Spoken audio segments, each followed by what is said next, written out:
Biraz çiçek yağı kullanıyorum. Tavanın dibini kaplayacak kadar. Esnaf lokantasında en sevdiğim yemeği sipariş ettim. Heyecanla bekliyorum. Yemek önüme geldi.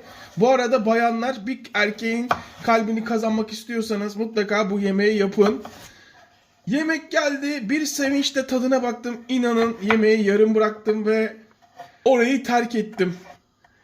Ve kendi kendime bu yemeği akşam kendim için yapacağım dedim. Bu arada saat 3.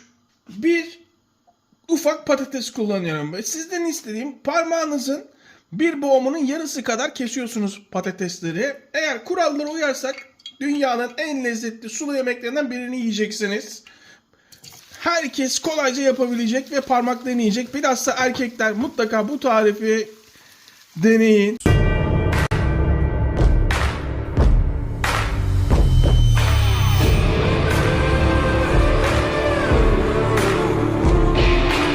Altın kural, ne kadar patates kullanıyorsanız onun 2 katı patlıcan kullanacaksınız.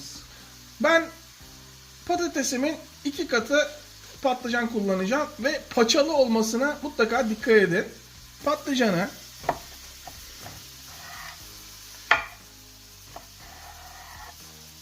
patatesin 2 katı büyüklüğünde keseceğiz.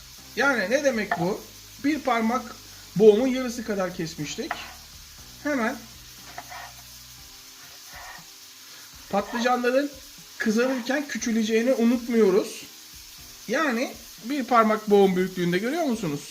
Patatesler yarım parmak boğum büyüklüğündeydi. Patlıcanlar bir parmak boğum büyüklüğünde. Patlıcanları hiç suya falan koymuyoruz. Sadece biraz tuzlayın. Meze yapmıyoruz. O yüzden havlu kağıt kullanacağız patateslerin diri kalması için. Hemen şöyle, patatesler sıcakken biraz tuz, lezzet ufak detayda saklı biliyorsunuz. Şu göz hakkı açın ağzınıza.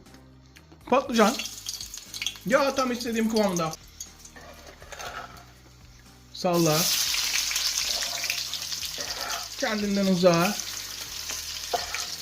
İşte bu. Bu arada biber.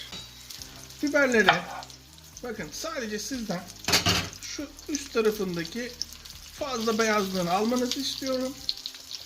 Daha sonra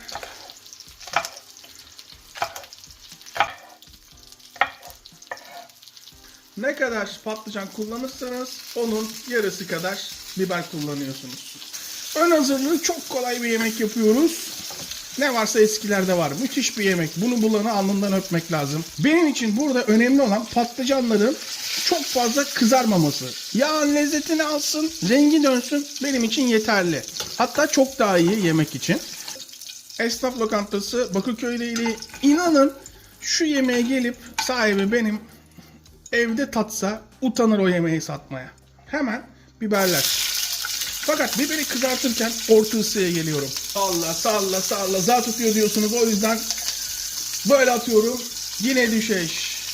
Evet, şöyle ezdikten sonra hemen içine şöyle bir karıştır. Evet, şöyle bir karıştır. Yapılan en büyük hatalardan bir tanesi, kıyma kullanacağız. Fakat bakalım tarihine bakalım.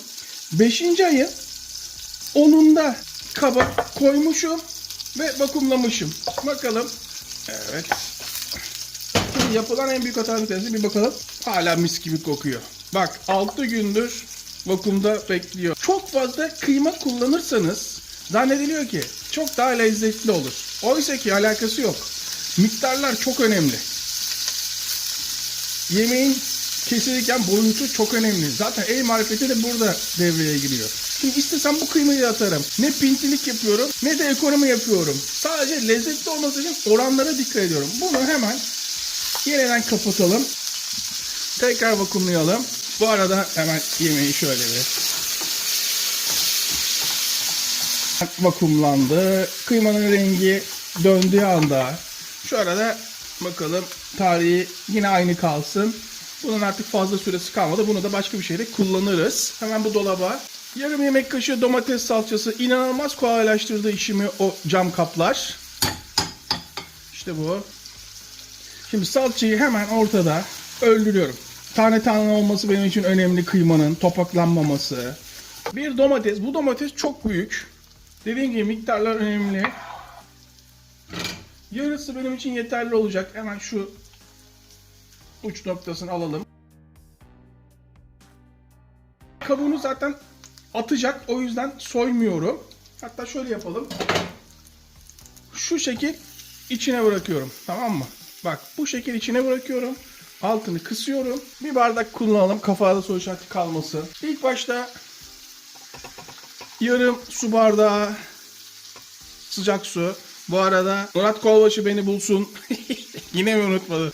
Diyordur. Ulan kahve makinemizi ne işler için kullanıyorsun? Her işe yarar. Yeter ki doğru markayı, ürünü alalım. Daha sonra yarım su bardağı suyu bırakıyorum. Daha su ekleyeceğiz daha sonra. Kapağını kapatıyorum. Kapağı kapalı bir şekilde 10 dakika, 15 dakika pişmeye bırakıyorum. Hep beraber kapağını açalım. Her zaman diyorum ya, lezzet ufak detayda saklı diye. Kabuğuyla birlikte pişmesi ne kadar lezzet verdiğini göreceksiniz yemeğe. Bakın direkt çıkıyor. Hiç beni zorlamıyor. Görüyor musunuz? Ve şöyle kolayca eziliyorsa, tamam mı, domatesiniz, İstediğimiz kıvamda piştiğini anlıyoruz. Şimdi domatesin suyu da işin içine giriyor. Lezzeti içine girdi yemeğin. Bakın rengini bile güzelleştirdi, görüyor musunuz? Ve hemen artık sıra malzemelere geliyor. Biber nasıl acıymış biliyor musunuz? Koray, tadına bakmadan nasıl anlayabiliyorsun? Öyle bir keskin koku var ki şu anda, biber kokusu. İnanılmaz acı olduğunu anlıyorum. Sonra sıra baharatlara geldi. Şimdi biber çok acı olduğu için pul biber kullanıyorum ama acısız lezzet vermesi için 1 çay kaşığı. Tuz miktarı sizde. Ve karabiber. Bütün baharatlar bu kadar. Şöyle çay kaşığının 3'te 1'i kadar. Yarım su bardağı sıcak su koymuştum, hatırlıyor musunuz? Koray, tavuk suyu koyuyor mu, et suyu koyuyor mu? Hiç gerek yok. Normal su. Yarım su bardağı daha. Şöyle bir bakalım. Karıştırıyorum. Kaynamasını bekliyorum. Ve başladığında kapağını kapatıyorum. Altını kısıyorum. Yavaş yavaş. Şöyle 15 dakika, 10 dakika pişmesine izin veriyorum. Daha sonra yemeği servis yapacağız. 15 dakikadır pişiyor. Kısık ateşte. Açalım. Açar açmaz nasıl kokusu geldi biliyor musunuz? Esnaf tabağı yapacağız. Esnaf yemeği dedik. Şimdi şöyle bir bakalım mı? Suyu azalmış mı, azalmamış mı? Dibi nasıl?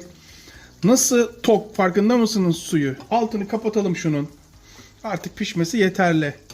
Şimdi evet, artık tavamızı yapabiliriz. O kadar güzel kokuyor ki. Şöyle beraber bakalım mı? Nasıl gözüküyor? Bana sorarsanız tablo gibi oldu. Picasso, Da Vinci, Michelangelo, Ali Koç, kalkın ya. Ustanız geldi. Artık şunun tadına bakalım mı, ne dersiniz? Çatalla alıyorum. Valla bana kalsa, elimde olsa çorbayı bile çatalla içeceklerdenim ben. Of. Ya çok acı belli kokusundan. Açın ağzınızı. Şunun bir tadına bakın bakayım. Şov. Yalnız size kötü bir haberim var. Ekmek yok evde. Bu ara kilo aldık, tembelleştik, veremiyoruz da. O yüzden ekmek almıyorum eve. Ama keşke imkan olsa da şunu dün yediğim esnaf lokantasına götürebilsem. Götürüp tadına baktıracağım. O derece. Vay be. Oturtma mı dersiniz? Kıymalı şakşuka mı dersiniz? İsmi koymak sizde. Abone olmayan vicdansızlar. Boşu boşuna inat ediyorsunuz. İmkanı olan imkanı katılırsa muhteşem olur. Kanalın öne çıkması için. Hepimize yana sağlık. Tekrar herkese selamlar.